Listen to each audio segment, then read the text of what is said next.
Hey guys, welcome back to the channel. Just want to show you the review on the Carbon DRV here. Here's the box. So this is the Carbon DRV, the 200. So now they came out with the 250.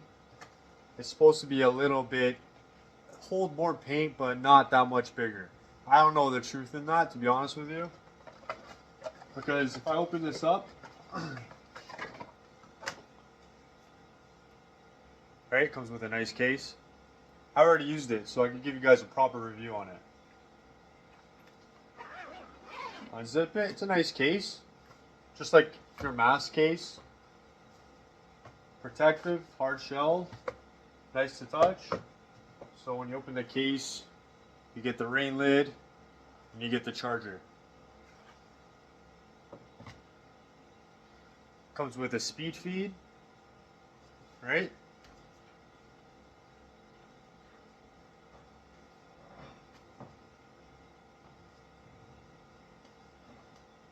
You can see the screen there. Turn it on.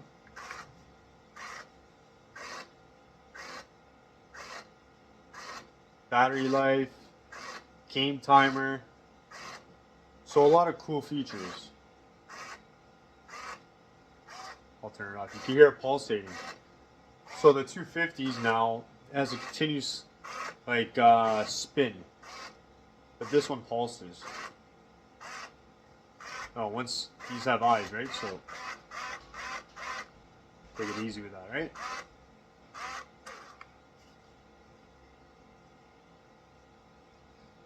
So to open it up, just want to pinch these two, and the whole top part separates from the bottom on a hinge, just like the Spires.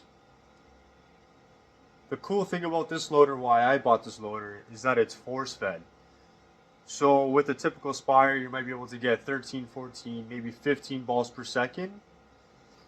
This could go, I don't even know what they advertise, like 30 balls or something crazy, right? No one's ever going to shoot 30 balls, but I mean, it's good that you have the option.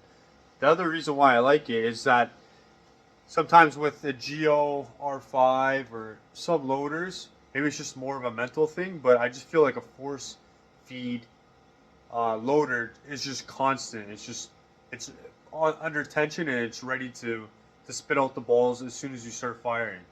So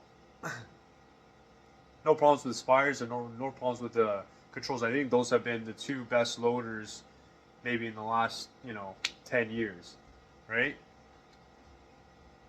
The rotor is awesome too for force feed, but the rotor, for me, I always find they always jam, so I won't even touch the rotor. This thing, I've been using it for a good 2 months. I just had my first event and it ran smoothly, right? So super easy, pretty easy to clean, nothing crazy here, right? Nice ramp here. Okay, so now we'll get on to the stuff that I don't like about this. Oh, before I do that, let me pull this apart for you completely. So you just pull these two and it just slides right out, right? So here are the negatives, and a lot of people won't talk about these negatives. All right, so first negative. The first negative is the actual V-neck thing. This V-neck is the smallest V-neck to go onto your marker. You have to tighten your V-neck lever like all the way tight on every marker that I had. My Geo R5, my DSR Pro, my G6R, all of my markers have to tighten it all the way. Where the control on the Spires, you don't have to. So that's like one negative. I don't know why they made it so like thin. Like the radius, like they could have made it a little bit bigger. Okay. Another thing is too, is that these little, I don't know if you guys could see that, these little tabs here, where the screws are on the inside, on the outside of it though, like when it sits on your marker, these come into contact sometimes with some of your markers. Like my DSR Pro, like I don't know if you guys could see that, but like it's rubbing a little bit on this one right here. Okay?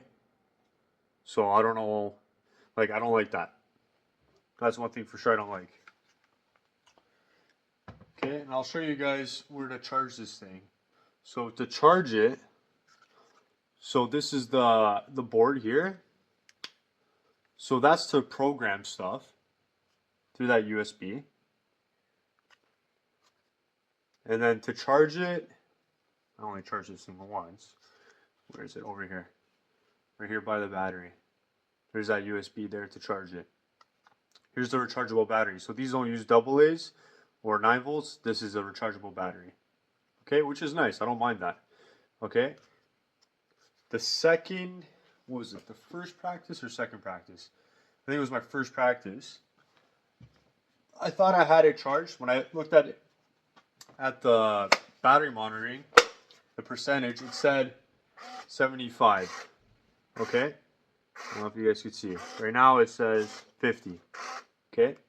But when I first played with this, it said 75 when I started. I played 2 points and the battery percentage went down to 0.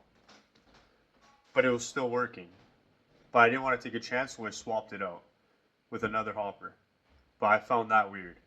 Now I did use this all weekend, Sunday, in my tournament. And I didn't have one single issue with it. And as you can see, it was charged at 100%. And now it's at 50. So I played a whole day. I played 3 matches. And no problems at all. And it's at 50% now. So just a weird thing. Maybe it happened the first time. I don't know. No firmware update on it. Just how it came. The latest firmware. That's what's on it right now. Okay. Another thing I don't like about this hopper is the size. Okay. Here's a control too. Sorry, a control. So this is a 200. I think, yeah, 200. Okay. This is a 200, but look at the size difference on this thing. And the weight, holy moly. Like it just feels substantially heavier, especially on your marker. Like, let's see if I can do it better for you guys. And I'm not a big fan of the profile of it neither. Kind of reminds me of the HK TFX. But like, compared to the control, which I know is a small hopper, but I mean they both hold the same amount of paint pretty much, if not the exact same. Like this is a substantially bigger hopper.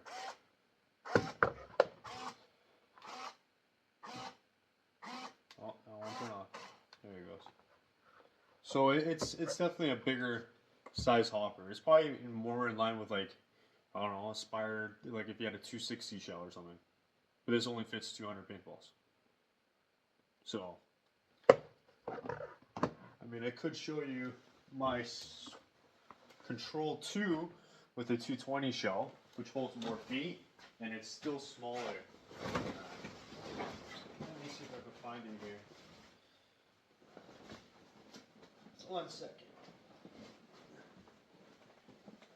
Yep, here it is.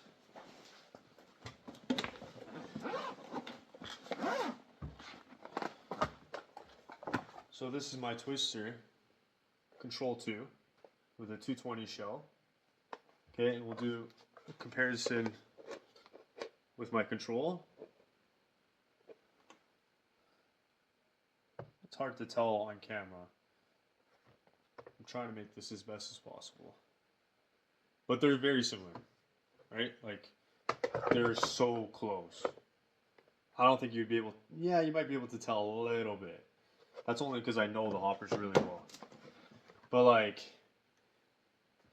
look at the height difference between these two.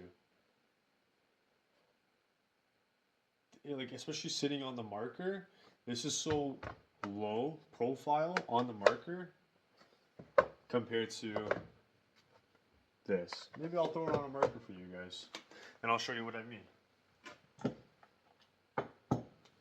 So this is my G6R. I'll throw in the Control 2 first. Oh, I gotta loosen it, I wonder why.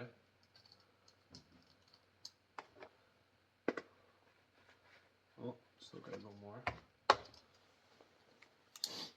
See, I gotta loosen this thing like all the way. Well, not all the way, but you know, to normal. Because that fucking carbon, look at this. Okay. So this is a high feed neck to begin with, right?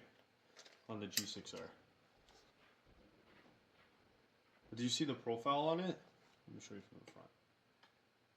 Alright.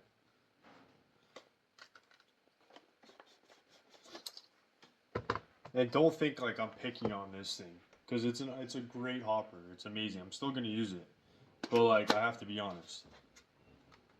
Well, it's certain stuff, but everything. But like I'll tell you exactly what it is. Like look how high that sits. I just don't like the profile of it. And it feels like all the weight is at the back. Where the Control, I feel like it's more balanced. This just feels really heavy, especially towards the back of the marker. Where you have your tank, where you have, you know, all your paint's going to be there. So it's not a well-balanced hopper like the Control. That's just my opinion.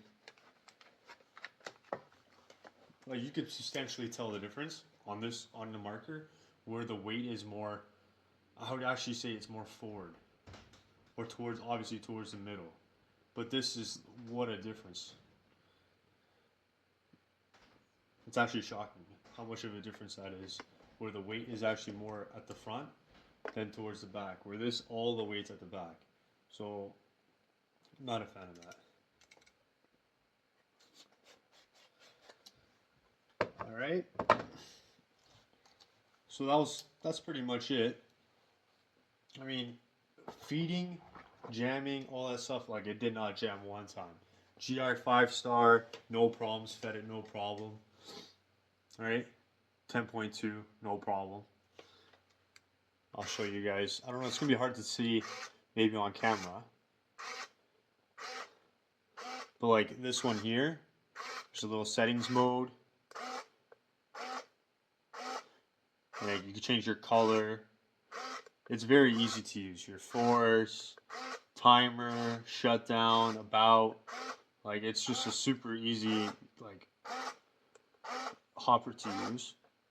And it's nice that you can adjust the tension settings on it through the board, which is awesome. It's better than the rotor, way better. I wouldn't even touch a rotor.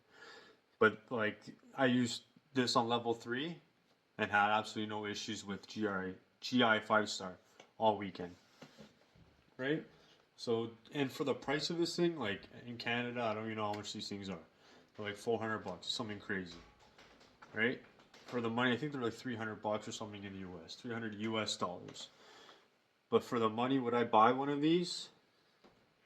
It's nice if you play mechanical and you're shooting faster than 10.2, and then you also play 10.2, because then you just have like a 2-on-1 hopper. But like I said, the downsides are definitely the weight, this V-neck, and what else? That's pretty much it. That's the downsides. It's really the weight and the shape. I'm not a huge fan of the shape, but that's just personal preference. But other than that, I mean, I'm gonna use it a little bit more. I might just switch back to the Control and see how it goes. But I want to use this more and get a real like good test, like maybe half of a season, and see where I want to go from there. Because it is a good hopper. Like it works really well. No jamming, which is my main thing. Like as long as that thing's spitting out balls, no problem. Right? But that weight, especially at the back, like this is like so much heavier than this. Right? Like it does feel like quite a bit. Maybe it's just the way they have the weight, but this feels heavier than a Control 2. Alright, so I'm going to have some more stuff. Like I'm going to have my G6R up on the channel soon. I'm going to have some more shooting videos because season's started, so I'm going to have a lot of practice and I could shoot My markers along the side. But this G6R is sick. You guys gotta check out the video for that. Right? Thank you guys.